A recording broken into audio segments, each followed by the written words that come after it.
Hello students, welcome to Victor education. আমি তোমাদের Somnath sir চলে এসেছি আবার একটি নতুন ক্লাস নিয়ে। তোমাদের এই উইকটা একটু ক্লাসে প্রবলেম হয়েছে। এই উইকটা তোমাদের ক্লাসে প্রবলেম হওয়ার প্রথম এবং অন্যতম কারণ হচ্ছে আমার ল্যাপটপে ডিস্টার্ব। এখনো পর্যন্ত ডিস্টার্বটা সমাধান হয়নি। তো আশা করি আগামী এক সপ্তাহের মধ্যে সমাধান হয়ে যাবে। অনসাইটের একটা ব্যাপার রয়েছে, টেকনিশিয়ান ভিজিটের, তো সেটাই হচ্ছে ব্যাপার। তো যাই হোক, তাও আমি তোমাদের চেষ্টা করছি অল্প অল্প কিছু ক্লাস আপডেট দেওয়ার। 26 আগস্ট থার্ড শিফটের প্রশ্ন কিন্তু আলোচনা করব আজকে আমরা। তোমরা জানো যে এনটিপিসির কিন্তু ভ্যাকেন্সি দিয়ে দিয়েছে। গ্রুপ ডির ভ্যাকেন্সি কিন্তু যেদিন খুশি সেদিন দিয়ে দিতে পারে। তো এই যে শিফট গুলো করাচ্ছি, এগুলো প্রত্যেকটা পরীক্ষার জন্যই তোমাদের গুরুত্বপূর্ণ। যারা টেকনিশিয়ান দিচ্ছ, যারা এনটিপিসি দিচ্ছ, যারা এএলপি দিচ্ছ, এএলপি জাস্ট কয়েকদিন পরে পরীক্ষা, আমার কথা মানো। টেকনিশিয়ান এবং এএলপি তে এখান থেকেই প্রশ্ন আসবে। গ্রুপ ডি, জেই এবং আরপিএফ যারা দিচ্ছ, প্রত্যেকের জন্য সমানভাবে গুরুত্বপূর্ণ। আজকে আলোচনা করছি পার্ট 23। যারা পার্ট 1 থেকে পার্ট 22 দেখোনি এখনো পর্যন্ত, তারা অবশ্যই দেখে নাও। আর যারা আমার চ্যানেলে নতুন, তারা অবশ্যই চ্যানেলটিকে সাবস্ক্রাইব করবে। বিশেষ করে তুমি যদি রেলওয়ে অ্যাসপিরেন্ট হও, ক্লাসটিকে লাইক করবে এবং ভিডিওগুলিকে অবশ্যই শেয়ার করবে নিজের বন্ধুদের সাথে, এবং বেল আইকনটা প্রেস করে রাখবে যাতে তোমরা আমার ক্লাসগুলোকে দেখতে পাও। মনে রাখবে, কালকে স্যাটারডে, কালকে ঠিক রাত্রি 9:30টার সময় তোমাদের টপ 30 বা টপ 50 যে মকটা হয় সায়েন্সের মক, সেটা কিন্তু কালকে তোমাদের হবে। তাই কালকে অতি অবশ্যই 9:30টার সময় লাইভে চলে আসবে। স্যাটারডে, প্রত্যেক স্যাটারডেতেই হয় ওটা, ঠিক আছে? তো যেরকম তোমাদের দেখো, তোমাদের ক্যালেন্ডারটা আরেকবার দেখাই আমি। তো ক্যালেন্ডার অনুযায়ী তোমাদের জবে বেরোনোর কথা, দেখো টেকনিক্যাল ক্যাটাগরি, এই দুটো টেকনিক্যাল ক্যাটাগরি দেখো জুলাই থেকে সেপ্টেম্বরের মধ্যে বেরোনোর কথা ছিল। তাহলে জুলাই থেকে সেপ্টেম্বরের মধ্যে কিন্তু আমরা দেখতে পাচ্ছি জুলাইতেই, এটা জুলাই চলছে, জুলাইয়ের লাস্ট অর্থাৎ আগস্টের মিড আগস্ট থেকে কিন্তু অ্যাপ্লিকেশন শুরু হয়ে যাবে। মিড আগস্ট থেকে অ্যাপ্লিকেশন শুরু হয়ে যাবে। এবং এনটিপিসি তোমরা এখন থেকেও যারা প্রস্তুতি শুরু করবে, তারাও কিন্তু 6 মান্থ বা 6 মাস মতো তারাও কিন্তু সময় পাবে। ফলে তাদেরও কিন্তু চিন্তা করার দরকার নেই। এখন থেকেও যারা পড়াশোনা শুরু করতে চাও, অনেকে সেমিস্টার পরীক্ষা শেষ হয়েছে, তারা কিন্তু অ্যাপ্লাই করতে পারবে না, বাট পরের বছর অ্যাপ্লাই করতে পারবে। তো এখন থেকেও কিন্তু অনেকটা সময় পাবে। তোমাদের দেখো লেভেল 1 কিন্তু অক্টোবর থেকে ডিসেম্বরের মধ্যে বেরোবে। অর্থাৎ এখনো পর্যন্ত লেভেল 1 আমি যদি ভালো করে বলতে পারি 10 মাস মতো টাইম পাবে তোমরা। 10 মান্থস পরীক্ষা প্রিপারেশনে টাইম পাবে, 10 মান্থস পরীক্ষা প্রিপারেশনে টাইম পাবে। 10 প্লাস এবং 10 প্লাস আইটিআই উভয়ই কিন্তু অ্যাপ্লিকেবল থাকবে। 10 পাস অর্থাৎ মাধ্যমিক পাস এবং আইটিআই, 10 প্লাস আইটিআই উভয়ই কিন্তু অ্যাপ্লিকেবল থাকবে, ঠিক আছে? চলো, আগের বারের প্রশ্ন নিশ্চয়ই তোমরা দেখেছো। আচ্ছা, তার আগে বলে দিই, আমার ব্যাচে যারা ইনক্লুডেড হতে যাবে এক্সক্লুসিভলি আগস্ট ব্যাচের কিন্তু নোটিফিকেশন আমি পাবলিশ করে দিয়েছি। আগস্ট ব্যাচে আমার প্রত্যেকটা ব্যাচের রিভিউ কিন্তু তোমরা জানো, প্রচুর ছাত্রছাত্রী, প্রায় 250 প্লাস ছাত্রছাত্রী আমার এই ব্যাচে কিন্তু প্রিপেয়ার করছে। এবং তোমরাও যদি এখানটা ভর্তি হতে চাও, ফিজিক্স, কেমিস্ট্রি, বায়োলজি, একদম জিরো লেভেল থেকে হিরো লেভেল। আমি বারবার একটা জিনিস তোমাদের বলে দিই যে কারা আমার ব্যাচে ভর্তি হবে এবং কারা হবে না। যারা এনসিইআরটি প্রিপারেশন করতে চাইছো, প্রিভিয়াস ইয়ার্স করতে চাইছো, স্পেশাল নোটস পেতে চাইছো, এনসিইআরটিটা গিলে খেয়ে নিতে চাইছো, তারা কিন্তু অবশ্যই ব্যাচটাতে এন্ট্রি নেবে। এবং আমাদের জাস্ট 7 ডেজের জন্য এই ব্যাচটা প্রাইস কত রয়েছে, এই ব্যাচটা কিন্তু আমি সাধারণত 1299 প্রাইস নিই। তোমরা বলবে স্যার এত প্রাইস কেন? দেখবে এত প্রাইসের কারণ রয়েছে। দেখো তুমি ভাই, যদি আমি একটা কথা স্পষ্ট বলে দিই, যদি কোয়ালিটি এডুকেশন চাও, যদি কোয়ালিটি ক্লাস চাও, কারণ আমি ছোট্ট ছোট্ট কনসেপ্ট সেগুলোকেও স্কিপ করি না, প্রত্যেকটা কনসেপ্ট আমি কিন্তু ভিডিও বানাই। আমার এখানে ক্লাসেস এর সংখ্যা অনেক বেশি। তো ক্লাসেস এর সংখ্যা যেহেতু অনেক বেশি, তাই প্রাইসটাকে 1299 না করে 999 রাখা হয়েছে। ভাই তোমার যদি মনে হয় আমার ক্লাস খারাপ, তুমি আমার চ্যানেল থেকে যেতে পারো, কোনো ক্ষতি নেই। কিন্তু যেটা সত্যি সেটাই আমি বারবার তোমাদের কাছে বলে যাই, বারবার তোমাদের কাছে তুলে ধরি। এবং আমি বলতে পারি এটা বেস্ট ইন কোয়ালিটি। এখানে যারা পড়ছে তারা যথেষ্ট ভালো স্টুডেন্ট এবং বেস্ট ইন কোয়ালিটি তোমরা কিন্তু পাবে। যাই হোক, চলো আমরা চলে আসি প্রথম প্রশ্নে। বলছে নিচের কোন রোগটি যৌনবাহিত না? আমরা আলোচনা করছি আজকে 26 আগস্ট থার্ড শিফটের প্রশ্ন নিয়ে, ঠিক আছে? খুব গুরুত্বপূর্ণ প্রশ্ন রয়েছে আজকের এই শিফটটাতে। নিচের কোন রোগটি যৌনবাহিত হয় না বা যৌনবাহিত রোগ নয়? দেখো এই সিফিলিস, এই যে এইডস, এগুলো প্রত্যেকটা কিন্তু সেক্স থেকে কিন্তু হয়, অর্থাৎ সেক্সুয়াল ট্রান্সমিটেড ডিজিজ।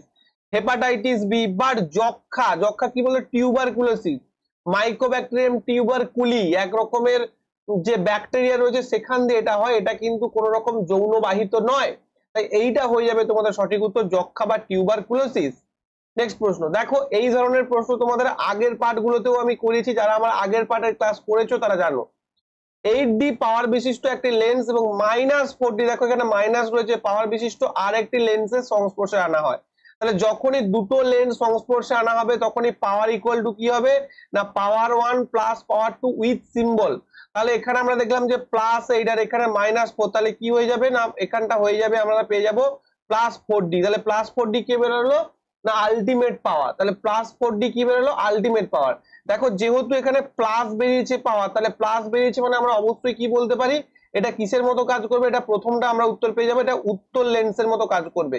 যদি এটা মাইনাস বেরোতো, যদি এই মানটা মাইনাস বেরোতো তখন এটা কি হতো না মাইনাস পাওয়ার কার হয়, মাইনাস পাওয়ার হয় অবতল লেন্সের মাইনাস পাওয়ার হয়। বা যদি দর্পণ দিত, দর্পণের ক্ষেত্রে তাই হতো, দর্পণের ক্ষেত্রে তাই হতো, অবতল দর্পণের পাওয়ার মাইনাস হয়। যেহেতু এটা প্লাস বেরিয়েছে তাহলে এটা কি হবে উত্তল লেন্স হবে, তাহলে সংমিশ্রণটা উত্তল লেন্সের মতো কাজ করবে। আমি অবতল এবং অবতল দুটো অপশন এলিমিনেট করে দিলাম। এবার দেখো এবার আমি কি করব না, এবার আমি পাওয়ার পেয়ে গেছি, তাহলে পাওয়ার কি জানি, পাওয়ার হচ্ছে পাওয়ার ইকুয়াল টু 1/f। তাহলে দেখো 1/f, আচ্ছা আমার আলোর কিন্তু ডিটেল ক্লাস দেওয়া রয়েছে, আলোর উপর টোটাল থিওরি আমি পড়িয়েছি এনসিইআরটি বেসড, আই বাটনে দিয়ে রাখবো, যদি যারা দেখতে চাও দেখে নিতে পারো, ঠিক আছে। p ইকুয়াল টু 1/f, তাহলে আমরা এখানে f ইকুয়াল টু বলতে পারি 1/p। আচ্ছা 1/p মানে কত 1/4, তাহলে 1/4টা কিসে বেরোবে বলতো মিটারে বেরোয়, তাহলে 1/4 মিটার, তাহলে সেন্টিমিটারে করতে হবে, তাহলে কি করব 100/4 অর্থাৎ 4 25 এ 100, তার মানে কি হয়ে যাবে 25 সেন্টিমিটার, 25 সেন্টিমিটার।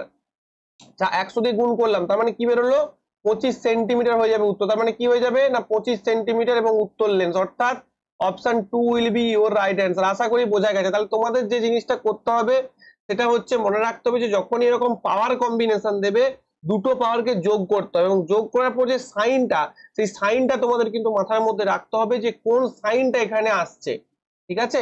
চলো নেক্সট, নিচের কোন ধরনের কয়লায় কার্বনের পরিমাণ সব থেকে বেশি থাকে, এটা তোমাদের ইজি, এটা অ্যান্থ্রাসাইড হয়ে যাবে, anthracite will be your right answer. পরবর্তী প্রশ্ন, নিচের কোন বিক্রিয়াকে দ্বি প্রতিস্থাপন বিক্রিয়া বলা হয়, এটা খুব গুরুত্বপূর্ণ প্রশ্ন, এখানে কিন্তু অনেকের ভুল হবে। তো এই ধরনের প্রশ্ন তোমরা অপশনাল এলিমিনেশন দ্বারাও করতে পারো। দেখো ভালো করে বোঝো, এই যে MgO প্লাস H2O, সেখান থেকে MgOH হোল 2H, এটা কি বিক্রিয়া হলো, এটা দেখো সংযোজন বিক্রিয়া হয়ে গেল, কোনো প্রতিস্থাপন বিক্রিয়া হয়নি, সংযোজন বিক্রিয়া হয়ে গেছে। এই যে বিক্রিয়াটা এটা কি হয়ে গেছে বিয়োজন বিক্রিয়া হয়ে গেছে, বিয়োজন বিক্রিয়া হয়ে গেছে। আচ্ছা এই বিক্রিয়া দেখো জেডএন এসে এখানে ঢুকে গেছে, জেডএন এসে এখানে ঢুকে গেছে। দেখো আমি কি বলেছিলাম, যদি একটা এলিমেন্ট থাকে প্লাস একটা কম্পাউন্ড থাকে, একটা এলিমেন্টের সঙ্গে একটা কম্পাউন্ডের বিক্রিয়া যদি হয় এবং তারপর একটা কম্পাউন্ড উৎপন্ন হবে এবং একটা এলিমেন্ট উৎপন্ন হবে, তখন সেই বিক্রিয়াটাই কি বলেছিলাম আমরা সিঙ্গেল ডিসপ্লেসমেন্ট বা শুধু প্রতিস্থাপন বিক্রিয়া, বা শুধু প্রতিস্থাপন বিক্রিয়া। কিন্তু ডাবল ডিসপ্লেসমেন্টের এলিমেন্ট মানে কি, এলিমেন্ট মানে হচ্ছে মৌল আর কম্পাউন্ড মানে হচ্ছে যৌগ। যেমন দেখো জিঙ্ক একটা কি এলিমেন্ট, তাহলে এলিমেন্টের সঙ্গে যখন কম্পাউন্ডের বিক্রিয়া হচ্ছে, এলিমেন্টের সঙ্গে যখন কম্পাউন্ডের বিক্রিয়া হচ্ছে তখন সেটা অবভিয়াসলি কি হবে না সিঙ্গেল ডিসপ্লেসমেন্ট রিঅ্যাকশন বা শুধু প্রতিস্থাপন বিক্রিয়া। তাহলে আর একটাই অপশন বাকি থাকলো, এই অপশনটা এখানে তোমরা দেখতেই পাচ্ছ HCl এবং KOH, যেটা বুঝতে একটু মুশকিল হবে বাট অপশন এলিমিনেশনের দ্বারা করলে সহজ হবে। বাট এটা যদি তোমাদের বোঝাই, দেখো এই যে HCl, এই সিএল এ কি ঢুকেছে না সিএল এ কে ঢুকবে, মানে সিএল এইচ কে হাটিয়ে কে ঢুকে যাবে এখানটা, তাহলে KCl হয়ে যাবে। আর এখানটা কি দেখো এখানটা কিন্তু এইচ আর এখানে OH মিলে কি করবে H2, তার মানে বুঝতেই পারছো এটা ডাবল ডিসপ্লেসমেন্ট রিঅ্যাকশন। এবার কেটা কেন ঢুকবে, আমরা যদি সক্রিয়তা সিরিজ দেখি মেটালের, তুমি বলবে স্যার কেটা কেন ঢুকবে, এখানে তো আমরা এইচটাও ঢুকতে পারতো সিএল এর জায়গায়। মনে রাখবে কেটা ঢুকছে এই কারণে যে এই যে পটাশিয়ামটা হচ্ছে কিন্তু সব থেকে বেশি শক্তিশালী, তাই পটাশিয়ামটা প্রথমে ঢুকে যাচ্ছে, ঠিক আছে ক্লিয়ার। এই যে জিঙ্কটা এখানে আয়রনকে প্রতিস্থাপন করছে, কেননা জিঙ্কটা হচ্ছে আয়রনের থেকে বেশি শক্তিশালী তাই। নেক্সট, একটি তামার তার জুড়ে বিভব পার্থক্য 2.0 ভোল্ট যখন 0.4 অ্যাম্পিয়ারের কারেন্টের মধ্য দিয়ে প্রবাহিত হয় তারের রোধ কত। অর্থাৎ একটা তারের মধ্য দিয়ে কি হচ্ছে না, একটা তারের মধ্য দিয়ে যখন 0.4 অ্যাম্পিয়ারের কারেন্ট যাচ্ছে তার মধ্যে ভোল্টেজ কত না, ভোল্টেজ হচ্ছে 2 ভোল্ট। তাহলে সেখানে আমাকে কি বের করতে হবে, সেখানে আমাকে রেজিস্ট্যান্স বা আর ইকুয়াল টু কত বের করতে হবে। তাহলে আমরা ওহমের সূত্র থেকে কি জানি, আমরা ওহমের সূত্র থেকে জানি ভাই ভি ইকুয়াল টু আইআর, তাহলে আমরা আর ইকুয়াল টু কি পেয়ে যাব, ভি বাই আই। ভি কত দেওয়া আছে, ভি দেওয়া রয়েছে 2 আর আই দেওয়া রয়েছে 0.4। পয়েন্টটাকে উঠে দেওয়ার জন্য উপরে একটা 10 দিয়ে গুণ করে দাও, করলে কত হবে, 10 দিয়ে 20, তাহলে 20/4 বা 4×5 20, 5 ওহম হয়ে যাবে তোমার সঠিক উত্তর। তাহলে 5 ohm will be your right answer. 5 ohm will be your right answer. Clear হচ্ছে প্রত্যেকের ক্লিয়ার হচ্ছে? এটা তো ইজি ছিল, এটা একদম ইজি। দেখো ইজি প্রশ্ন থাকবে কিছু, কিছু আবার কঠিন প্রশ্ন থাকবে। যেমন ধরো এই প্রশ্নটা, option A, option B, option C, option D. কি বলছে, একটি কাচের প্রিজম দ্বারা সাদা আলোর বিচ্ছুরণের সময় একটি রঙের আলো যত বেশি বাঁকানো হয় বা বাঁকে, সেই রঙের জন্য কাচের প্রতিসরণকারী সূচক অর্থাৎ মিউ বা প্রতিসরাঙ্ক যাকে বলেছে, বা যাকে আমি বলছি মিউ যেটাকে বলে প্রতিসরাঙ্ক বলা হয়। যদি অর্থাৎ অর্থাৎ দেখো ভালো করে বোঝো, ওটা ডেভিয়েশন যত বেশি হবে কাচের দেখো কি বলছে, একটি কাচে যত বেশি বাঁকানো হয় সেই কাচের প্রতিসরণকারী সূচক তত বেশি হয়। তার মানে যে আলোটা এই জায়গাটা থাকবে, একদম নিচে থাকবে, তার ডেভিয়েশন অনেক বেশি। আর যার এই যে নিচে যে থাকবে, যার তার ডেভিয়েশন বেশি, মানে তার মিউটাও কিন্তু অনেকটা বেশি হবে। এবং যে সব থেকে ওপরে থাকবে তার মিউটা কি হবে, সব থেকে কম হবে। কেন না, যেহেতু ওপরে রয়েছে, একদম ওপরে, ওর ডেভিয়েশন কিন্তু অনেকটা কম। ডেভিয়েশন মানে কি, ওই যে বাঁকানো, বাঁকানো মানে ডেভিয়েশন। তাহলে ডেভিয়েশনটা যার যত বেশি হবে তার মিউটা তত বেশি হবে, প্রতিসরাঙ্কটা তত বেশি হবে, এটা বলেছে। দেখো এখানে হলুদ, বেগুনি এবং সবুজ আলোর প্রতিসরণকারী সূচক তোমাকে দিয়ে দিয়েছে। মিউ ওয়াইটা হচ্ছে হলুদ, মিউ ভিটা হচ্ছে বেগুনি, মিউ জিটা হচ্ছে গ্রিন। তাহলে সঠিক সম্পর্কটা কি হবে, ভালো করে বোঝো আমি কি বললাম এখনই, ভালো করে বোঝো। আচ্ছা, যখন আমরা একটা আলোর বিচ্ছুরণ আঁকি তখন কি বলি, বেনিয়া সহ কলা। তার মানে একদম নিচে কে থাকে, একদম নিচে থাকে বেগুনি, ঠিক আছে, তারপরে কে থাকে নীল, তারপরে কে থাকে সবুজ, তারপরে কে থাকে হলুদ, তারপরে কে থাকে কমলা, তারপরে কে থাকে লাল। তাহলে এই রকম হয়। তার মানে বেগুনি সব থেকে ডেভিয়েশন বেশি হয়। তাহলে বেগুনির যদি ডেভিয়েশনটা ভাই বেশি হয়, আমাকে মনে রাখতে হবে তার মিউটাও বেশি হবে। তার মানে সবার আগে কি হবে, মিউ ভি। কোন অপশনে রয়েছে, অপশন নাম্বার সি তে। দেখো তারপরে কোথায় গেলাম, সবুজ। তার মানে তারপরে কার বেশি হবে, সবুজের বেশি হবে। তাহলে দেখো মিউ জি। তারপরে কার বেশি হবে, দেখো হলুদ। তার মানে তারপরে কার বেশি হবে, দেখো হলুদ। তোমাকে পরবর্তীকালে পরীক্ষায় অন্যান্য কালার গুলো দিয়ে দিতে পারে, 1 2 3 4 5, 1 2 3 4 5 6। বেনিয়া সহকলা, আচ্ছা আকাশি একটা বাদ চলে গেছে, আকাশি সহকলা 1 2 3 4 5 6 7। হ্যাঁ, এই তো 7টা বর্ণের আলো হয়ে গেছে। তাহলে মনে রাখবে বেগুনির হচ্ছে ডেভিয়েশন সব থেকে বেশি হয়, বেগুনি অর্থাৎ যেটা ভায়োলেট বলছি। তারপরে কি হবে, নীল, আমি লিখে দিচ্ছি, এগুলো তোমরা খাতায় লিখে নেবে। তারপরে কি হবে, আকাশি। তারপরে কি হবে, সবুজ। তারপরে কি হবে, হলুদ। তারপরে কি হবে, কমলা। তারপরে কি হবে, লাল। এই কম্বিনেশনটা মনে রাখবে। যদি বলা হয় সব থেকে ডেভিয়েশন কার কম হয়, লালের হয়। যদি বলা হয় সব থেকে ডেভিয়েশন কার বেশি হয়, বেগুনি বর্ণের হয়। ক্লিয়ার, ক্রিস্টাল ক্লিয়ার কনসেপ্ট তোমরা এখান থেকে পাবে, ক্রিস্টাল ক্লিয়ার কনসেপ্ট। চলো নেক্সট প্রশ্ন, দেওয়া রয়েছে ছবি। নেক্সট প্রশ্ন কি বলছে, বলছে কারেন্ট বহনকারী সলিনয়েডের কারণে চৌম্বক ক্ষেত্র সম্পর্ক, অর্থাৎ কারেন্ট বহনকারী যে সলিনয়েড থাকে সেই সলিনয়েডের জন্য নিচের কোন বিবৃতিটা সঠিক। সলিনয়েড কোথায় রয়েছে না, ক্লাস 10 এনসিইআরটি তে রয়েছে। ডাইরেক্ট একদম তোমাদের দেখাবো আমি এনসিইআরটি। চৌম্বক ক্ষেত্রটি সলিনয়েডের ভেতরে অভিন্ন, একদম ঠিক রয়েছে। দেখো একটা যদি সলিনয়েড থাকে তার ভেতরে যে চৌম্বক ক্ষেত্র হয় তার প্রত্যেকটা বিন্দুতে চৌম্বক ক্ষেত্রের মান সমান হয়। তাই বলেছে যে চৌম্বক ক্ষেত্র সলিনয়েডের ভেতরে অভিন্ন। তার কারণ কি না, সলিনয়েডের ভেতরে যে চৌম্বক ক্ষেত্র থাকবে তার প্রত্যেকটা বিন্দুতে মান কিন্তু ইকুয়াল হবে। কার মান না, চৌম্বক ক্ষেত্রের মান। তাই এটা বলেছে, এটা একদম ঠিক রয়েছে। সলিনয়েডের এক প্রান্ত উত্তর মেরুর মতো, একদম ঠিক, এবং অন্যটি দক্ষিণ মেরুর মতো আচরণ করে দণ্ড চুম্বকের মতো। অর্থাৎ একদম ঠিক কথা বলেছে যে সলিনয়েডটাও কিন্তু বার ম্যাগনেট বা দণ্ড চুম্বকের মতো আচরণ করে, যার এক প্রান্তে থাকে নর্থ পোল, অন্য প্রান্তে থাকে সাউথ পোল, বা এক প্রান্তে থাকে উত্তর মেরু, অপর প্রান্তে থাকে দক্ষিণ মেরু। অর্থাৎ উভয় বক্তব্যই তোমাদের কিন্তু সঠিক বলেছে। যদি আমি তোমাদের ছবি দেখাই এনসিইআরটি তে যেটা রয়েছে সেটাই যদি আমি তোমাদের একটু দেখাই, ছবিটা মনে হয় তোমাদের চেপে যাচ্ছে, একটু এটাকে আর একটু ছোট করে দিই তাহলে তোমাদের বুঝতে সুবিধা হবে। ঠিক আছে, দেখো কি বলেছে, বলেছে এইটা হচ্ছে তোমার একটা সলিনয়েড। তড়িৎবাহী একটি সলিনয়েডের চারপাশে চৌম্বক ক্ষেত্রগুলো সজ্জাকে নিচের চিত্রে দেখানো হলো। একটি দণ্ড চুম্বকের চারপাশে চৌম্বক ক্ষেত্রের এই সজ্জাটির তুলনা করো। কি বলেছে দেখো, সলিনয়েডের এক প্রান্ত চৌম্বক উত্তর মেরু এবং অন্য প্রান্তটি দক্ষিণ মেরুর মতো আচরণ করে, যেটা তোমাকে স্টেটমেন্টে দিয়েছে সেটাই কিন্তু এনসিইআরটি তে লাইন বাই লাইন করা রয়েছে, যেটা আমি আমার ব্যাচে সবাইকে বলি বা তোমাদেরও বারবার বলি, ভাই এনসিইআরটিটা পড়ো, অন্য কোনো প্রকাশনের বই পড়তে হবে না, ঠিক আছে? কারণ এখান থেকেই লাইনগুলো তোমাকে তুলে তুলে পরীক্ষায় দেবে। সলিনয়েডের অভ্যন্তরে ক্ষেত্ররেখাগুলো ধরন সমান্তরাল সরলরেখার মতো হয়, এটাও তোমাদের পরীক্ষায় প্রশ্ন এসেছে যে সলিনয়েডের ভেতরে যে রেখাগুলো থাকে সেই রেখাগুলোর যে বিন্যাস সেটা কি রকম হয়, সমান্তরাল হয়, ঠিক আছে? এটি নির্দেশ করে সলিনয়েডের অভ্যন্তরে সব বিন্দুতে চৌম্বক ক্ষেত্রটা একই হয় বা অভিন্ন হয়, এটাও তোমাদের কিন্তু স্টেটমেন্টে ছিল, এই যে এই ফার্স্ট স্টেটমেন্টে এটাই কিন্তু তোমাদের ছিল। অর্থাৎ সলিনয়েডের অভ্যন্তরে কি হচ্ছে না, চৌম্বক ক্ষেত্রটি সুষম বা অভিন্ন হয়েছে, ঠিক আছে? এবং এটা অবভিয়াসলি দণ্ড চুম্বকের মতো আচরণ করে, এটাও তোমাদের বলা রয়েছে। চলো নেক্সট, মানুষের ক্ষুদ্রান্তে ভিলি। তোমরা জানো যে ক্ষুদ্রান্ত কি করে না, ক্ষুদ্রান্ত হচ্ছে আমাদের যেখানটা ডাইজেস্টিভ সিস্টেমের last part in the sense যেখানে ডাইজেশনটা কমপ্লিট হয়, সেইখানটা ক্ষুদ্রান্তের মধ্যে কিছু প্রকোষ্ঠ থাকে, মানে কিছু প্রকোষ্ঠ ইন দ্য সেন্স কিছু ছোট ছোট ছোট ছোট স্ট্রাকচার থাকে যেটাকে আমরা ভিলি বলি। সেই ভিলির কিছু বৈশিষ্ট্য দেওয়া রয়েছে, কি না তারা খুব পাতলা দেওয়াল সহ আঙ্গুলের মতো দেখতে হয়, একদম ঠিক বলেছে। কেন বলেছে না, কেন পাতলা হয়, কারণ ভিলি কি করে না খাবারটাকে শোষণ করে ব্লাড স্ট্রিমে নিয়ে যায়, যার ফলে কি হয় না যেমন গ্লুকোজ, তারপরে ফ্যাট, তারপর প্রোটিন, ওটা কি হয় না ব্লাড স্ট্রিমে যায় এবং সেটা পরপর বিভিন্ন আমাদের কোষে গিয়ে রেসপিরেশনের মাধ্যমে সেখান থেকে এনার্জিটা দরকার হয়, মানে এনার্জিটা প্রস্তুত হয়, কারণ আমাদের তো আলটিমেট এনার্জিটা দরকার, আমরা খাচ্ছি কেন, এনার্জির জন্য। তো সেটা ভিলির মধ্য দিয়ে যে রক্তগুলো রয়েছে তার মধ্য দিয়ে যাচ্ছে। তো অবভিয়াসলি এর দেওয়ালটা খুব পাতলা হয়, দেখো there finger like a very thin wall, ইংলিশটা দিয়ে দিয়েছি এতে বুঝতে সুবিধা হয়।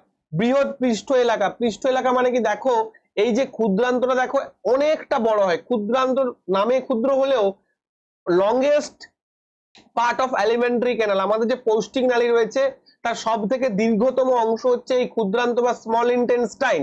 তাহলে ক্ষুদ্রান্ত যদি দীর্ঘতম হয় তাহলে ওর মধ্যে ভিলিটাও অনেক বড় রয়েছে, তার মানে কি এটা একটা বৃহৎ পৃষ্ঠ বা লার্জ সারফেস এরিয়া প্রোভাইড করে যাতে খাবারটা ভালো করে শোষণ হতে পারে, এটাও ঠিক রয়েছে।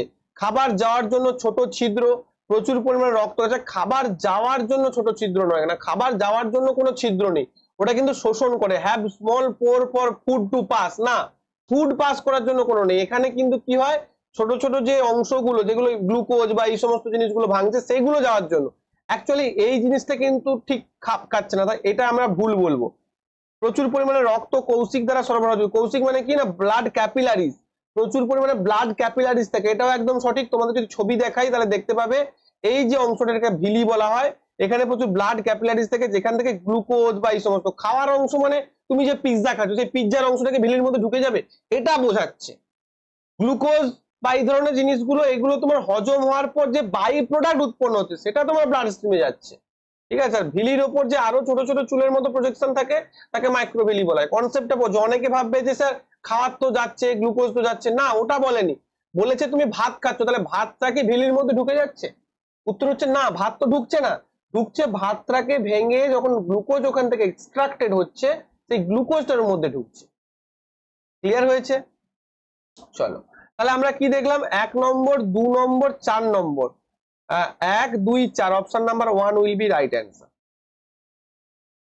নেক্সট, একটি কারেন্ট বহনকারী সোজা পরিবাহীর কারণে চৌম্বক ক্ষেত্র সম্পর্কে নিম্নলিখিত বিবৃতিগুলো বিবেচনা করুন। কারেন্ট পরিবাহী সোজা পরিবহন বলতে কি, ওই যে বলেছিলাম বুড়ো আঙুলের সূত্র দিয়ে যেটা হয়, বুড়ো আঙুলের সূত্র সেইটা দিয়ে কিন্তু হচ্ছে, অর্থাৎ বৃদ্ধাঙ্গুষ্ঠির যে সূত্র, এরকম কারেন্ট যদি যায় তার এইদিকে যদি আমি করি তাহলে চুম্বক ক্ষেত্রটা এই দিক বরাবর হয়, এই দিক বরাবর, এই যে এই আঙুলগুলো যেদিকে ডিনোট করে সেই দিক বরাবর হয়, ঠিক আছে? তাহলে একটি বিন্দুতে একটি কম্পাস সূচের দক্ষিণ মেরুর দিকটি সেই বিন্দুতে চৌম্বক ক্ষেত্রের দিক নির্দেশ করে, এটা তো একদম ভুল। পরিবাহীতে কারেন্টের দিক বিপরীত হলে চৌম্বক ক্ষেত্র রেখার দিকও বিপরীত হয়, এটা একদম ঠিক রয়েছে। দেখো আমার এই রকম কারেন্ট রয়েছে, তাহলে এই রকম যদি থাকে তখন আবার অন্য দিকে হয়ে যাচ্ছে, এটা এই দিকে ছিল, আবার যদি এই দিকে হয় তাহলে এই দিকে হয়ে যাবে, আবার যদি এই দিকে হয় তাহলে এই দিকে হবে, যেদিকে কারেন্ট যাবে এটা যদি সেই দিকে করি এটা যদি ওপর দিকে হয়, আবার যদি এই রকম কারেন্ট যায় তখন কিন্তু এটা এদিকে হয়ে যাচ্ছে, আবার দেখো এই রকম কারেন্ট গেলে এটা এই দিকে হয়ে যাচ্ছে, এটা কি, এটা চৌম্বক ক্ষেত্র। তার মানে কারেন্ট যদি অভিমুখ পরিবর্তন করে তাহলে তার যে চৌম্বক ক্ষেত্র সেটার দিকটাও কিন্তু পরিবর্তন হবে, অর্থাৎ option B will be your right answer, option B will be your right answer, only B, ঠিক আছে? মানে অপশন ডি রাইট অ্যান্সার কিন্তু অনলি বি। দেখো এখানে দেওয়া রয়েছে ডান হাতে বৃদ্ধাঙ্গুষ্ঠ নিয়ম অনুযায়ী হয়, এটা তোমরা পড়ে নেবে, এটাও কিন্তু তোমাদের ক্লাস 10 এর এনসিইআরটি তে রয়েছে, ক্লাস 10 এর এনসিইআরটি তে রয়েছে এটা, ঠিক আছে। নেক্সট, নিচের কোন উপাদানটি ডোবেরিনার ট্রায়াড গঠন করে? আচ্ছা আমি বারবার বলছি যে ট্রায়াড, এখানে যদিও অ্যান্সারটা দেওয়া রয়েছে, ট্রায়াডস মানে কি, তিনটে তিনটে করে এলিমেন্ট নিয়ে ডোবেরিনার একটি ট্রায়াড প্রস্তুত করেছিলেন, যেখানে তিনি কি করেছিলেন, মনে করো তিনি যদি এরকম তিনটে এলিমেন্ট নেন, তাহলে এ এবং সি যদি হয় আর মাঝখানে বি কি হবে না, বি ইকুয়াল টু আমরা বলবো যে এ প্লাস সি ডিভাইডেড বাই 2, অর্থাৎ, এবং এটা কিসের ভিত্তিতে করেছিলেন, পারমাণবিক গুরুত্ব বা অ্যাটমিক ওয়েটের ভিত্তিতে করেছিলেন। দেখো ক্যালসিয়াম বেরিয়াম ফ্লোরিন, না কি হবে, ক্যালসিয়াম স্ট্রনসিয়াম বেরিয়াম হবে, তাহলে এটা ভুল রয়েছে, এটাও ভুল। ক্লোরিন হাইড্রোজেন সিলিকন না, লিথিয়াম ম্যাগনেসিয়াম অ্যালুমিনিয়াম হবে না, ক্লোরিন ব্রোমিন আয়োডিন একদম ঠিক রয়েছে। দেখো ক্লোরিনের কত 35.5 এবং 127, এবার তুমি 35.5 এর সঙ্গে 127 যোগ করো, দিয়ে 2 ভাগ করে দেখবে 81.25, অর্থাৎ অ্যাপ্রক্স ব্রোমিনের যে অ্যাটমিক ওয়েট তার সঙ্গে ইকুয়াল হচ্ছে। অর্থাৎ এইভাবে তিনি কিন্তু ট্রায়াড প্রিপেয়ার করেছিলেন, এবং টোটাল তিনি কিন্তু কটা ট্রায়াড করেছিলেন, টোটাল তিনি কিন্তু 3টে ট্রায়াড করেছিলেন, ঠিক আছে, এটা তোমাদের মনে রাখতে হবে। চলো নেক্সট, মানবদের কোথায় পাইরুভেটের অ্যারোবিক শ্বসনের মধ্যে, দেখো পাইরুভেটটা অ্যারোবিক শ্বসন হবে, কোথায় হবে না, গ্লুকোজ থেকে পাইরুভেট কোথায় উৎপন্ন হয়, আমি কি বলেছিলাম না, গ্লুকোজ থেকে পাইরুভেট কোথায় উৎপন্ন হবে না, সেটা হচ্ছে সাইটোপ্লাজমের মধ্যে, গ্লুকোজ থেকে পাইরুভেট উৎপন্ন হবে সাইটোপ্লাজমের মধ্যে। আর পাইরুভেট যখন অ্যারোবিক শ্বসন বলেছে, অবভিয়াসলি কোথায় হয়ে যাবে, মাইটোকন্ড্রিয়ায়, এবং সেখানে কি উৎপন্ন হবে, এনার্জি কারেন্সি বা যেটাকে আমরা এটিপি বলছি, সেই এটিপি কিন্তু এখানটা উৎপন্ন হবে, কি উৎপন্ন হবে, এটিপি উৎপন্ন হবে। ক্লিয়ার? চলো, একটি অবতল দর্পণ আয়না থেকে 10 সেন্টিমিটার দূরে সূর্যের আলোক রশ্মিকে একত্রিত করে, যদি একটি বস্তুকে আয়না থেকে 20 সেন্টিমিটার দূরে রাখা হয় তাহলে চিত্রটি গঠিত হয়। খুব কনসেপচুয়াল একটা প্রশ্ন। দেখো তুমি যখন এই প্রশ্নটা পড়বে, আমি কি বলেছিলাম, তোমার অ্যাপ্রোচ কি হবে, কি বের করতে দিয়েছে, তোমাকে ভি বের করতে দিয়েছে, তোমাকে ইউ দিয়ে দিয়েছে, ভাই তোমাকে তো এফ দেয়নি। আমরা ফর্মুলা কি জানি, 1/v plus 1/u is equal two 1/f, এবার তোমাকে তো এফ দেয়নি, তুমি কি করে বের করবে, দেখো ভালো করে খেয়াল করো, অবতল দর্পণ আয়না থেকে 10 সেন্টিমিটার দূরে সূর্যের আলোক রশ্মিকে একত্রিত করে, তার মানে আমি কি বলেছিলাম যে অবতল দর্পণে সমান্তরাল ভাবে আলোক রশ্মিগুচ্ছ যদি ইনফাইনাইট থেকে আসে, তারা কোথায় মিলিত হবে, তারা ফোকাসে মিলিত হবে। দেখো সূর্য থেকে আলোক রশ্মি আসছে, তার মানে সূর্য থেকে মানে ইনফাইনাইট ডিস্টেন্স থেকে আসছে, ভালো করে বুঝবে অঙ্কটা। তাহলে ইনফাইনাইট ডিস্টেন্স থেকে যদি আসে, তারা প্রতিফলিত হওয়ার পর কোথায় মিলিত হবে না, প্রতিফলিত হওয়ার পর তারা ফোকাসে মিলিত হবে। কোথা, কার ফোকাসে না, তারা ওই অবতল দর্পণের ফোকাসে মিলিত হবে। তাহলে এই যে ফোকাসে মিলিত হচ্ছে 10 সেন্টিমিটার দূরে, তার মানে এফ ইকুয়াল টু আমি বলতে পারি -10 সেন্টিমিটার, কারণ অবতল দর্পণের ফোকাস তোমরা জানো যে -10 মাইনাস হয়, তাহলে এফ ইকুয়াল টু আমি বলতে পারি -10 সেন্টিমিটার। এবার দেখো ইউ ইকুয়াল টু কি বলতে পারি, ইউ ইকুয়াল টু দেখো -20 সেন্টিমিটার। তাহলে এবার আমরা পেয়ে যাবো, তাহলে 1/v ইকুয়াল টু কি হয়ে যাবে, 1/f মাইনাস অফ 1/u, তাহলে 1/f মানে কত, 1/-10 মাইনাস মানে প্লাস হয়ে যাবে 1/u কত না 1/20, কেন দেখো এখানেও মাইনাস আর -1/, তাহলে 20 করলে কত হবে না, -10 2 20 প্লাস 20 1 20, -2 প্লাস 1 মানে হচ্ছে -1, তার মানে ভি ইকুয়াল টু কত পেলাম আমরা, -20 পেলাম। ভাই -20 মানে নিশ্চয়ই ভিটা এই জায়গাটা অবস্থিত রয়েছে, অর্থাৎ দর্পণের সামনের দিকে রয়েছে, তার মানে আয়নার সামনে 20 সেন্টিমিটার দূরে অবস্থিত, অর্থাৎ এটা অবশ্যই কি হয়ে যাবে, সদ প্রতিবিম্ব হয়ে যাবে। কি বলবো, সদ প্রতিবিম্ব হয়ে যাবে, অবশ্যই সদ প্রতিবিম্ব হবে, ঠিক আছে। চলো নেক্সট, নিচের বিবৃতিগুলো বিবেচনা করুন। দেখো কি বলেছে, শক্তিশালী অ্যাসিড এবং শক্তিশালী বসের হয়ে গেছে, বেস হবে, বেসের দ্বারা গঠিত লবণ নিরপেক্ষ যার পিএইচ এর মান 7, একদম ঠিক। আমি কি বলেছিলাম না, সবসময় মনে রাখবে স্ট্রং অ্যাসিড, ঠিক আছে, যেমন মনে করো NaOH প্লাস HCl এর বিক্রিয়ায় কি উৎপন্ন হয়, NaCl, এই যে NaCl উৎপন্ন হয়েছে প্লাস H2O, এই যে NaCl উৎপন্ন হয়েছে, এটা কিন্তু পুরোপুরি নিউট্রালাইজ সল্ট, পুরোপুরি নিউট্রালাইজ একটা সল্ট, মনে থাকবে পুরোপুরি নিউট্রালাইজ সল্ট। কেন, দেখো সোডিয়াম হাইড্রোক্সাইড একটা কি স্ট্রং বেস, এবং HCl একটা কি স্ট্রং অ্যাসিড, এবং স্ট্রং বেস স্ট্রং অ্যাসিডকে কি করে নিউট্রালাইজ করে, ভাই নিউট্রালাইজ একে অপরকে করবে, আর নিউট্রালাইজ করার জন্য কি দরকার না, দুটোকেই স্ট্রং হতে হবে, তাহলেই তো এর H প্লাস আয়ন আর ওর OH মাইনাস আয়ন একে অপরকে অপসারিত করবে, তাই না। কিন্তু যদি তাহলে তার পিএইচ এর মান কত হবে লবণটা, না 7 হবে, কিন্তু যদি আমি স্ট্রং অ্যাসিড নিই, দেখো শক্তিশালী অ্যাসিড নিলাম আর দুর্বল বেস নিলাম, অর্থাৎ স্ট্রং অ্যাসিড নিলাম এবং আমি একটা উইক বেস নিলাম, তখন কি হবে না, তখন যে লবণটা উৎপন্ন হবে, দেখো এই যে উইক বেসটা তো একে পুরোপুরি নিউট্রালাইজ করতে পারবে না, তার মানে অ্যাসিডের ভাগটা বেশি চলে আসবে, অর্থাৎ অ্যাসিড সল্ট উৎপন্ন হবে। আবার যদি এটা উল্টো হয়, অর্থাৎ স্ট্রং বেস নিয়ে নিলাম, স্ট্রং বেস নিয়ে নিলাম এবং উইক অ্যাসিড নিয়ে নিলাম, উইক অ্যাসিড নিয়ে নিলাম, তখন কি হবে, তখন বেসিক সল্ট উৎপন্ন হবে, বেসিক সল্ট কিন্তু তখন উৎপন্ন হবে, বোঝা গেছে, তখন বেসিক সল্ট উৎপন্ন হবে। তাহলে তাহলে অ্যাসিডিক সল্ট যদি উৎপন্ন হয় তাহলে পিএইচ কি হবে না 7 এর চেয়ে কম হবে, কারণ অ্যাসিডিক মানে কি পিএইচটা কম হয়, আর বেসিক হবে মানে কি পিএইচটা 7 এর থেকে বেশি হবে, মনে থাকবে। তাহলে এখানে দেখো শক্তিশালী অ্যাসিডের সঙ্গে দুর্বল বেসের রিয়াকশন হয়েছে, তাহলে পিএইচ 7 এর কম, এটাও ঠিক রয়েছে, এটাও ঠিক রয়েছে, অর্থাৎ উভয় বক্তব্যই সত্য রয়েছে, option A will be right answer. Clear? প্রত্যেকের ক্লিয়ার হয়েছে, এটা আমি আগের ক্লাসেও তোমাদের বলেছিলাম। তাই যারা আমার পার্ট 1 থেকে পার্ট 20 পর্যন্ত দেখোনি, সরি পার্ট 22 পর্যন্ত দেখোনি, তারা অবশ্যই দেখে নিও, ঠিক রয়েছে? ঠিক আছে, চলো নেক্সট প্রশ্ন। নিচের কোনটি খনিজ পদার্থের অধাতু রূপ? খনিজ পদার্থ অধাতু, দেখো বক্সাইট, সীসা, মাইকা, মাইকা মানে কি বলতো, মাইকা মানে হচ্ছে অভ্র, অভ্র কিন্তু অধাতু, ঠিক আছে, অভ্র হয়ে যাবে রাইট অ্যান্সার। চলো নেক্সট। বক্সাইট তো অ্যালুমিনিয়াম, একটা তো ধাতু, মানে বক্সাইট থেকে অ্যালুমিনিয়াম পাওয়া যায়।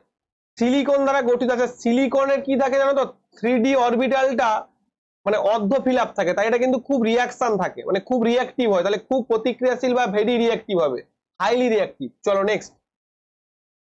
দুটি রোধক, প্রতিরোধক মানে রোধকই ধরো, দুটি রোধক, 10 ওহম এবং 30 ওহম 6 ভোল্টের ব্যাটারির সাথে সিরিজে সংযুক্ত রয়েছে, 1 সেকেন্ডে প্রতিরোধগুলিতে মোট তাপ নষ্ট হয়, ভালো করে বোঝো, তাহলে তোমাকে এখানে তাপটা বের করতে হবে। তাপ আমরা কি জানি, তাপ আমরা কি জানি, জুলের সূত্র থেকে আমরা কি জানি, H = I² RT। তাহলে আমি টোটাল যে এই যে সার্কিটটার আমাকে রেজিস্ট্যান্স যদি বার করতে হয়, 10 ওহম এবং 30 ওহম কোথায় যুক্ত, সিরিজে যুক্ত, তাহলে রেজাল্টেন্ট রেজিস্ট্যান্স কত হবে, resistance = R1 plus R2 = 10 ohm plus 30 ohm, total কত ওহম হচ্ছে, টোটাল হচ্ছে 40 ওহম। এবার দেখো ভোল্টেজ কত দিয়েছে তোমাকে, 6 ভোল্ট দিয়ে দিয়েছে, টাইম = 1 সেকেন্ড দিয়েছে। তুমি বলবে স্যার এখানে তো আই রয়েছে, আমি আই কোথা থেকে পাবো, তুমি ভাই আইটা এখান থেকে বের করে নিতে পারো, অথবা এই আইটাকে তুমি ভি এর সাথে রূপান্তরিত করে দাও। ভি ইকুয়াল টু আমরা কি জানি, আই আর জানি, তাহলে আই ইকুয়াল টু কি বলতে পারি, ভি বাই আর, তাহলে এখানে আমরা কি লিখতে পারি, H = V²/R², অর্থাৎ আই এর বদলে ভি বাই আর বসালাম, ইন্টু আর ইন্টু টি, অর্থাৎ এই আর আর এইখানে একটা আর কেটে যাবে, তার মানে কি হলো V²/R ইন্টু টি, ভি মানে কত পেয়েছি 6, তার মানে 6 6 36 ডিভাইডেড বাই 40 ইন্টু হচ্ছে 1 সেকেন্ড, তার মানে 36/40, 4 10 40, 4 9 36, 9/10 অর্থাৎ 0.9, তাহলে 0.9 joule will be your right answer, 0.90 joule. বোঝা গেছে? ক্লিয়ার? ক্লিয়ার কাট কনসেপ্ট তোমরা এখান থেকে পাবে। যারা কিছুই বুঝতে পারছো না, ভাবছো যে সায়েন্সটাকে গোড়া থেকে পড়বো, এখনো সময় রয়েছে, পেইড ব্যাচ জয়েন করো, মাত্র 999 টাকার বিনিময়ে তুমি এখান থেকে যেটা পাবে সেটা কিন্তু তুমি ভুলবে না, আমি এটুকু তোমায় গ্যারান্টি নিচ্ছি, ঠিক আছে? আর যারা মনে করছো হয়ে গেছে, কমপ্লিট হয়ে গেছে সিলেবাস, শুধু প্র্যাকটিস করবো, দেন গো অন, প্র্যাকটিস করো। অতিবেগুনি বিকিরণের উপস্থিতিতে সিলভার ক্লোরাইড সিলভার এবং ক্লোরিন গ্যাসে পরিণত হয়। আচ্ছা AgCl, সেই মনে আছে আমরা একটা পড়িয়েছিলাম কেমিক্যাল রিঅ্যাকশনের ক্লাসে, এনসিইআরটি ক্লাস 10 এর first chapter chemical reaction, NCERT class 10 এর ফার্স্ট চ্যাপ্টার কেমিক্যাল রিঅ্যাকশন, সেখানে পড়েছিলাম একটি চীনামাটির ডিশে তুমি যদি AgCl রোদে রেখে দাও তাহলে ওটা কি হবে না, Ag + Cl এ ভেঙে যাবে, তাহলে এটা কি বিক্রিয়া হলো, এটা হয়ে গেল তোমার বিয়োজন বিক্রিয়া, অর্থাৎ ফটোলাইটিক বিয়োজন। কেন ফটোলাইটিক বিয়োজন, কারণ ওটা সূর্যের উপস্থিতিতে ভাঙলো, তাই ওটাকে আমরা বলছি ফটোলাইটিক বিয়োজন, কারণ বিয়োজন ওটা তাপীয় বিয়োজন হতে পারে, ফটোলাইটিক বিয়োজন হতে পারে, আরো তুমি চাপের ফল প্রভাবেও বিয়োজন হতে পারে, তো সেখানে বিয়োজনের জন্য একটা প্রতিক্রিয়া দরকার হয়, মানে একটা উদ্দীপনার দরকার হয়, ঠিক আছে? চলো নেক্সট। দুটি প্রতিরোধক, দেখো আবার সেই একই টাইপের প্রশ্ন, শুধু একটু আলাদা করে দিয়েছে। দুটি রোধক 6 ওহম এবং 12 ওহম 3 ভোল্ট ব্যাটারির সঙ্গে সমান্তরাল ভাবে যুক্ত রয়েছে। তাহলে 1 সেকেন্ডে ব্যাটারি দ্বারা মোট শক্তি মানে কি, তাপটাও তো একটা শক্তি, অর্থাৎ তাপটা তোমাকে বের করতে হবে, তাপ শক্তি কত উৎপন্ন হবে। শক্তি মানে এখানে কিন্তু কেউ পাওয়ার বের করে ফেলবে না, দেখো প্রত্যেকটা জুল রয়েছে, তার মানে এখানেও তোমার হবে H equal two I square RT। কিন্তু ভাই এখানে খেয়াল রাখবে এই দুটো কিন্তু তোমার সিরিজ সমান্তরালে কানেক্টেড রয়েছে, অর্থাৎ টোটাল রেজিস্ট্যান্স ইকুয়াল টু কি পাবো, 1/R parallel is equal two 1/R1 plus হচ্ছে 1/R2। 1/R1 মানে 1/6 প্লাস হচ্ছে 1/12, অর্থাৎ 12 এলসিএম নিলে কি 6 2 12, 12 একে 12, অর্থাৎ আরপি ইজ ইকুয়াল টু আমরা বলতে পারি 12/3, অর্থাৎ বলতে পারি 4 ওহম। 4 ওহম হয়ে গেল তোমার এখানটা রেজিস্ট্যান্স। তাহলে আমরা ভোল্টেজ কি জানি, ভোল্টেজ জানি হচ্ছে 3 ভোল্ট, ঠিক আছে, আর time is equal to 1 second. তাহলে করো আবার H equal to V square divided by R into T, এটা আমি আর বলছি না কোথা থেকে এলো, ভি স্কোয়ার মানে কত 3 3 9, আর মানে কত 4 ইন্টু 1 সেকেন্ড, 4 2 8 9, তুমি 9 কে 4 দিয়ে ভাগ করো, 4 2 8 9 1 10, 4 2 8 9 10 20, 4 5 20, 2.25 জুল।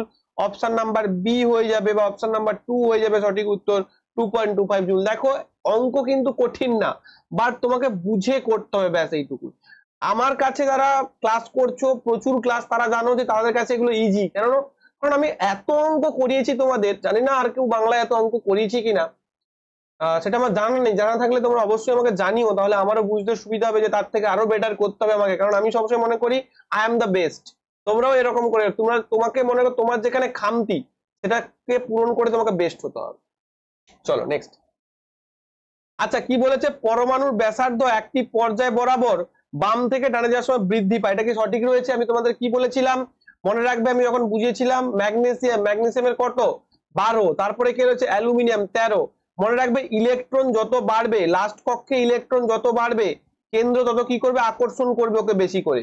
লাস্ট কক্ষে নেগেটিভ চার্জ যত বাড়বে কেন্দ্র তত ওকে বেশি করে আকর্ষণ করবে, যার ফলে কি হবে, আমরা যত বাম থেকে ডান দিকে যাব তত কি হবে, তত তার যে পারমাণবিক ব্যাসার্ধ বা অ্যাটমিক রেডিয়াস সেটা পরপর কমতে থাকবে, কিন্তু ওপর থেকে যখন নিচের দিকে যাব তখন বৃদ্ধি পাবে। অর্থাৎ প্রথম বিবৃতিটা ভুল রয়েছে, পরমাণুর চার্জ বাম দিক থেকে ডানে যাওয়ার সময় একটা নির্দিষ্ট পর্যায়ের সাথে বৃদ্ধি পায়, এটা একদম ঠিক রয়েছে।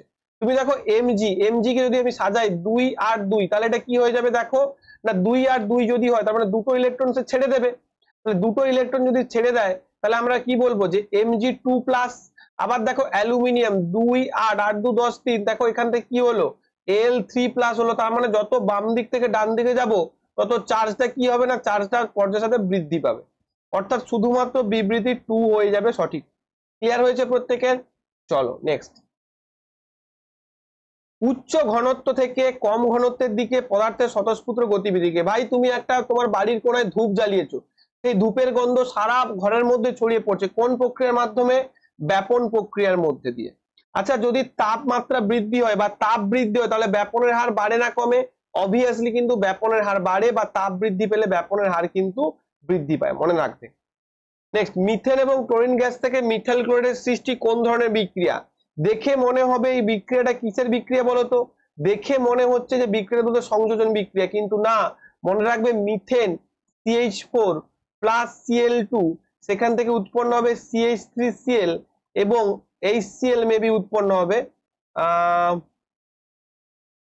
CH3Cl HCl, হ্যাঁ HCl উৎপন্ন হবে। দেখো ভালো করে বোঝো, CH3Cl তার মানে এই সিটা কি করেছে, এই সিটা দেখো, এই সিটা এখানে Cl, একটা Cl এখানে ঢুকে গেছে, এখানে একটা Cl ঢুকে গেছে আর এখানে একটা H ঢুকে গেছে, ভালো করে বোঝো।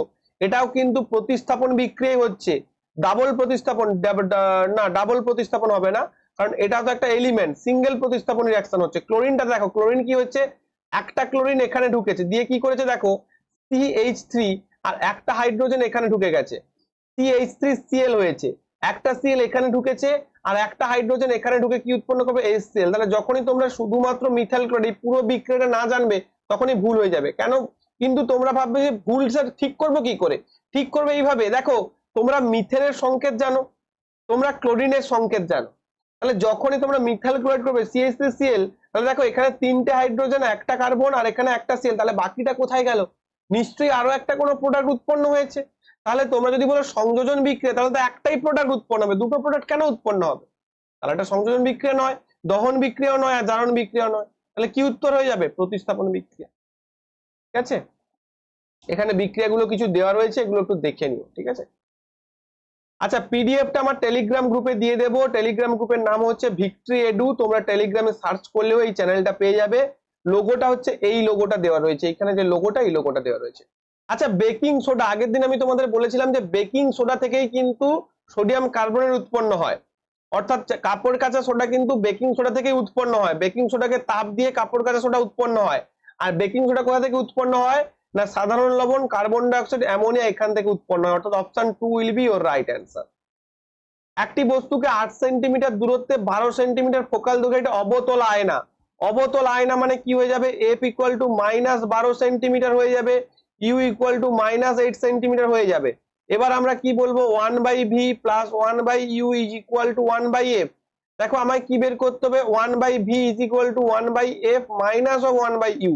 তাহলে দেখো 1/f মানে 1/-12 প্লাস 1/8, কেন এখানেও মাইনাস এখানেও মাইনাস, তাহলে 12 তুমি নিয়ে নাও, 24 নিয়ে নাও, 12 2 24, 8 3 24, 3 - 2, অর্থাৎ v ইকুয়াল টু কি হয়ে যাবে? দেখো 3 যদি -2 হয় অর্থাৎ শুধু 24 সেন্টিমিটার হয়ে যাবে।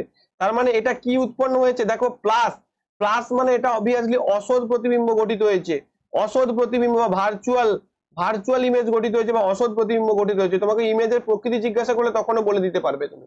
অর্থাৎ এই যে ইমেজটা গঠিত হয়েছে এটা কিন্তু এই যে দর্পণটা, দর্পণের বিপরীতে গঠিত হয়েছে, দর্পণের দিকে মানে সামনের দিকে গঠিত হয়নি, তার মানে এটা ভার্চুয়াল। মনে থাকবে, এটা তার মানে ভার্চুয়াল হচ্ছে। তো এই ছিল আজকের ক্লাস। যাদের আমার ক্লাস পছন্দ হচ্ছে তারা অবশ্যই ক্লাসটাকে লাইক করবে, চ্যানেলটাকে সাবস্ক্রাইব করবে এবং কমেন্ট বক্সে জানাবে ক্লাস কেমন লাগছে। কিছুদিন ডিলে হয়েছে তার জন্য এক্সট্রিমলি সরি। তোমাদের জন্য আবার নতুন কিছু প্ল্যানিং চলছে, ম্যাথের ধামাকাদার ক্লাস আসবে এবং ক্লাসগুলো আমিই করাবো। আলটিমেট দেখলাম যে প্রচুর ম্যাথের ক্লাস ডিলে হচ্ছে, তোমরা জানো এর আগেও অনেক টিচার এসেছে কিন্তু ম্যাথের ক্লাস ডিলে হচ্ছে, তাই ক্লাসগুলো সব আমিই করাবো তোমাদের। একদম ধামাকাদার ক্লাস পাবে, ম্যাথ রিজনিং এর ক্লাস পাবে। আর সায়েন্সের ক্লাসগুলো যেমন চলছে, টপিকের তোমাদের আলোটা শেষ করে দিয়েছি, আরো একটা নতুন টপিক হয়তো শুরু করব। এবং ওয়াইসিটি ইউথ পাবলিকেশনের চ্যাপ্টার ওয়াইজ এমসিকিউ ক্লাস আসছে, জাস্ট ওয়েট করো। কিন্তু যারা ভাই এনসিইআরটি কমপ্লিট করনি, এনসিইআরটি কমপ্লিট করতে চাও, তারা এই ব্যাচে জয়েন করতে পারো। এবং এই ব্যাচের ফিজ কিন্তু 7 দিনের অফারের জন্য রয়েছে, অর্থাৎ just last July, end of July সেলে এটা 999 টাকায় পেয়ে যাচ্ছ। তারপরে কিন্তু আবার তোমরা 1299 অর্থাৎ 1300 টাকার জন্য চলবে। অনেকেই কিন্তু 1300 টাকা দিয়ে অ্যাডমিশন হয়েছে, ঠিক আছে, এমনটা নয় যে কেউ অ্যাডমিশন হয়নি। প্রচুর ছাত্রছাত্রী 1300 দিয়ে অ্যাডমিশন হয়েছে। ইনস্টলমেন্টের সুবিধা রয়েছে, দুটো ইনস্টলমেন্ট তুমি দিতে পারো, 500 করে দুটো ইনস্টলমেন্ট দিতে পারো। আদারওয়াইজ 999 কিন্তু তোমাকে পে করে তুমি জাস্ট লাস্ট জুলাইতে তুমি কিন্তু সেলটা পাচ্ছ, আর শুধুমাত্র কয়েকদিনের জন্য। এবং আমি বলতে পারি এটা অবশ্যই বেস্ট কোয়ালিটি। ঠিক আছে, যাদের রেডি রয়েছে ভাই তাদেরকে ভর্তি হতে হবে না, তারা অবশ্যই এখান থেকে পড়ো, অনেক কিছু দিচ্ছি আমি তোমাদের ফ্রিতে। আর যাদের রেডি নেই তারা ভর্তি হতে পারো, কারণ প্রচুর পরীক্ষা তোমাদের জন্য রয়েছে। তোমরা নিশ্চয়ই জানো আমি তোমাদের ভালোর জন্য কনসার্নও কিন্তু রেইজ করি, ভয়েস রেইজ করি, যেটা তোমাদের মানে ভালো হবে সেটা তোমাদের করি। এমনটা নয় যে শুধু ব্যাচ বিক্রি করি বা শুধু তোমাদের পড়িয়ে যায়। ঠিক আছে, সবাই খুব ভালো থেকো, থ্যাংক ইউ।